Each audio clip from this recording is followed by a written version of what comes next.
Hello, Fiber friends. It has been a gloomy, rainy weekend here. Which is great because it means I got a lot of knitting time in. I didn't get a lot of time in the garden or anything like that, but I did get a lot of knitting time in. So I wanted to do a check-in. This is like, I want to say part 8 at this point of my knitting process series, where I'm knitting this sweater, which is called the Douglas Cardi. The link to all the details are below. And I'm going through in the videos every thought or decision or consideration I'm making while I'm knitting it, so that I can share with people what the process is as I go through the knitting process when I'm making a garment specifically. So you can find the whole series linked in a playlist, and you can go through step by step for the parts that interest you. But where we're at right now, I don't do a lot of videos while I'm knitting because this isn't about how to knit, and that's kind of repetitive. But we have now hit the point where I have finished the majority of the body, and this becomes a decision point that I really, really struggle with. So this is a bottom up sweater, which means you start at the bottom and you're going up. And I'm at the point where I need to decide if I'm happy with this length of the body or if I want to modify the pattern to add more length. And this question is very subjective to the person, to their style, to the size, to the body shape. All sorts of things factor in, but this is one of those areas that I think is going to be hard to talk through because I'm very indecisive when it comes to this stuff. But also it's the most important part because it's the part that kind of scares me the most when I'm knitting. Is I don't want to end up with something be the wrong size. I don't want to be unhappy with it or wish it was a tiny bit bigger. And knowing I can always go back and modify it. And it is, at the end of the day, it's a slow process to knit something, but also it's something that you can rip out and you can put stuff back in place. So I need to keep that in mind, but it just seems like a high pressure kind of situation. But here's where we're at so far. I finally have a view for you that has all the colors in the order that we picked out. And we've actually done almost 2 repeats. We're 1 color, which is this one, away from having 2 full repeats of the stripes.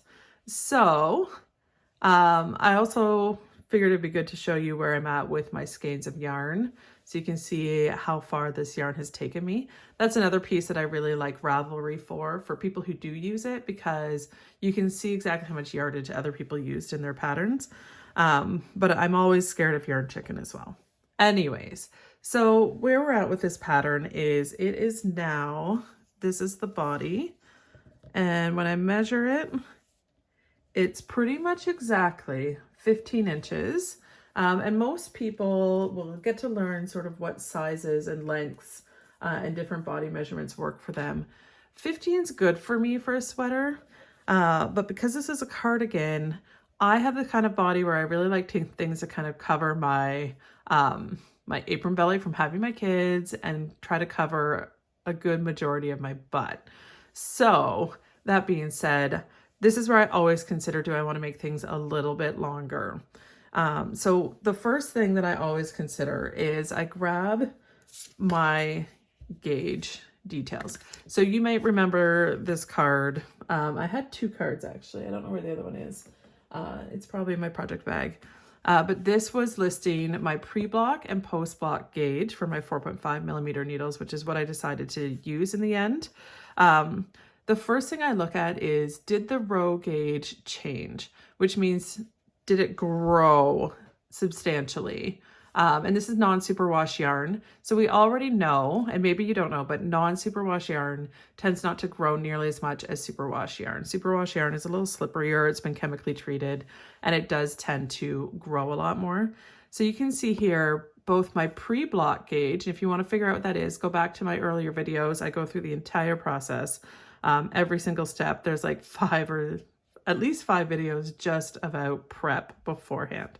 And I end up with 28 rows once I blocked it. So that means when I wash and set these stitches after I'm finished, it's not really going to grow much from what it is. And it'll grow a little bit more because, again, the swatches are like a 4x4, while I do like a 6x6 roughly swatch section. And obviously the sweater with all this yarn is going to be heavier than that, so it may grow more, but I know that it's not going to grow substantially. So that's the first thing. If I know it's going to grow a lot, then I would probably not be worried about whether or not I want extra length, because this 15 inches would turn into maybe 16 or 17. So that's one option that I always look at with my swatch, and that's why writing down pre and post block gauge is so, so helpful. The second thing that I tend to look at when I'm looking at overall is, oh, what was I even going to say? I had a whole second thing that I was just thinking about. But yeah, the next thing I would do is actually hold it up against my body, or find a sweater that I love the length of and see what that looks like to the underarm. Now, every sweater fit is different, and this is where it gets really complicated. Not to add a whole bunch of complication to something, but you know, this sweater has, I'm trying to do it with 10 to 12 inches of positive ease, which means it's, you know, supposed to be relaxed on me. The armholes are not going to be tight. So when it goes around my arm, this isn't going to be the measurement going right up to my armpit when I split for sleeves and things like that. This is actually going to be probably an inch under my arms at a minimum. And I can look at the schematic in the pattern. Again, if you buy the pattern, you should get a schematic with it. Any pattern that you pay for a garment should have a schematic, which will either be a table or a drawing of the finished item with a bunch of measurements for different lengths and widths and things like that per size. So you can use the schematic to kind of figure out how much more. I think there's going to be at least another inch here that will get added before it actually goes to the sleeves, which means I'm sitting at about 16 inches until like under the sleeve, which I think is great, but I am debating whether or not I add just one more band. So one more color stripe, which would be this one, is next in the pattern, before I start doing the neck shaping and the sleeve separation. If I'm really, really unsure what it's going to do when I block it, which is when you wash it in wool wash and then lay it flat to dry to really set the stitches, you can totally block in this format. A lot of people don't think about blocking sort of mid-project. They think more about blocking at the end, but you can block midway through. I've done it on several before. What I would probably do is I would pull my needles out and put a barber cord in here that can hold the stitches, or waste yarn. Make sure it's a non-bleeding yarn though, like something that's not gonna release some color, because I have made that mistake exactly once and will never do that again. So I could block it to see if it's going to grow. I just don't think it's going to grow. So really, to me, it just depends on, do I want to be safe and add one more patch of color here? And for me, these are each coming out at around 1.5 inches. So that would make it then 16.5 inches, which means it would be between 17.5 and 18 inches probably from my armpit where it lands. So I just wanted to stop and share the thought process of that with you. I'm not 100% sure which way I'm leaning. I'm kind of leaning into, I'd rather have it be a little bit too long than a little bit too short. So I'm probably right now leaning towards adding one more stripe of this Docs color up here. And then I'm going to start the various shaping and whatnot. And most patterns, especially if they're well written, they should tell you when you can add length, at what part you can add length. But in this pattern, there is some body shaping that happens. So it makes sense to add the extra length, either down here by the hem or up here. And again, if you want to check out the pattern and see for yourself what it says, go for it. This is also a good chance for people who might have seen my last video and been super confused about the afterthought pockets. I'm just going to explain them now that you can see them actually placed. So this is where the pocket's going to be. That is another consideration. If I add a little more length here, the pockets are going to sit a little bit lower. We're talking about maybe an inch and a half lower than they are in the original design. So that's another factor I need to consider. So all these sort of design details you got to think about. And that it's going to use more yarn. Definitely consider that. If I'm adding another stripe here, it's going to use more yarn than what the pattern has accounted for, and I need to make sure that I'm prepared for that. Anyways, afterthought pocket. So just to show you now that I did it in the last video, but I'm sure it didn't make a lot of sense. I've got this purple row in here, that's waste yarn. And then I've got lifelines above and below. So I can pull this waste yarn out and easily pick up these stitches above and below using that lifeline to sort of follow the stitches, and they can catch them and hold them. So this will create a hole, and then I'll knit the pocket down here, tuck it in the back, and then seam it down. And it's going to be beautiful. And I will show that part. I'll do a video of that during the finishing. I'm going to wait till the end. And the main reason, like I could put them in now if I want to, but the main reason is I want to see where I land with my yarn. I don't want to end up using a bunch of yarn in a bunch of colors here, and then it turns out I'm out of several colors that I need for the rest of the sleeves and stuff. So I'm going to wait till the very end, because even that way, if I wanted to just do a contrast color pocket or a single color pocket that sits behind so that when you open it, it's just a single color behind, I can do that. So I don't want to box myself into a corner here with the yarn, because this kind of sweater, I mean, this is using, I'm probably going to use six plus skeins of yarn. So it's an investment in time and investment in money. So I want to make sure that I have enough to make this exactly what I want it to be.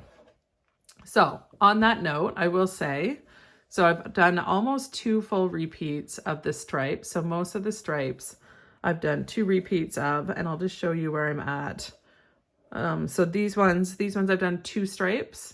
So you can see how much yarn is left. I don't have my scale down here. That would have been smart to show you, but I feel very confident I'm going to have enough yarn of these 3 colors for sure. And then this one is dock, so I've only done 1 stripe. So you can see the difference from 1 stripe to 2 stripes. So you can just kind of eyeball what that looks like. But then this one's going to end up this same size. And then this is what I have left of Angst, which is my main color. And then I have a whole other skein. Plus I have done 2 swatches with this. So if you go back to the earlier videos, you'll see the swatches as well, which I can pull out and use if I need to. This is probably going to be the one I'm pushing the most, because I've got all this ribbing. And then if you go and look at the pattern, the beautiful pattern, I'm also going to have my button band, which I'm not going to put buttons on, but it's going to come up, go around the neck, and come down the other side. So I still need a lot of this Angst, and I did decide to put it in as a stripe as well, just because I love this color so much. I want it to be kind of throughout the whole thing and not just here and there. So I should have enough yardage, but if I make too many modifications, I might not have enough yardage of it, and we'll figure that out as we get there. But I'm excited. This is kind of, the body is the hardest part to sort of keep the momentum on, because it can feel like just a lot of similar knitting at the same time going on. But popping these pockets in added a little bit of excitement to it. And yeah, just being able to see how the stripes work up made it really exciting. And now I get to do neck shaping and split the sleeves. And then I'll get to do the seam at the top for the drop shoulder. And that's going to be really fun. The other modification that I am planning on doing is around the sleeves and the sleeve style.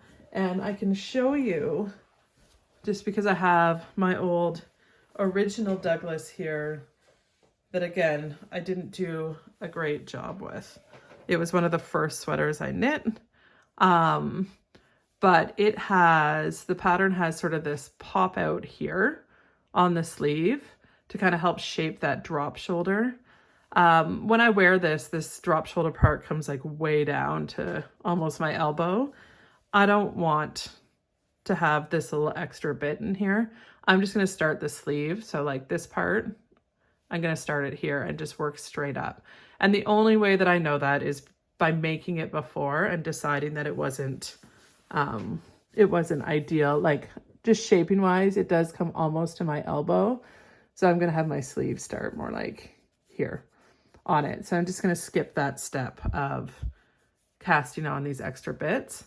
And some people might think that's absolutely wild and crazy, but that's the beauty of knitting something for a second time. I don't think I ever realized that I've got a lot of similar colors in here, but it's going to be a totally different mood. If you want to see more about this, I have this in my intro video, and I have it linked to my actual project in Ravelry if you use Ravelry, so you can see it there. And now I've just rambled on for a long time, but it's very exciting that I've got, you know, a good amount of the body done. The rest is all sort of details and sleeves. So I think the rest will feel fast, although I've been able to crank out most of this body in just a few days. So this is exciting. Hope you keep joining me. If you want to see more progress as we go, I do a lot of stories on Instagram. If you want to follow me there, same handle at Yarnwork Studio. If you want to see sort of day-to-day pics, snapshots, stuff like that. But I'm planning to do several videos anytime there's something that I'm considering, and I guess you'll have to stay tuned to see whether or not I actually go ahead and add one more stripe before I start the rest of the body. That would be my first mod of this pattern so far. All right, happy crafting, everyone.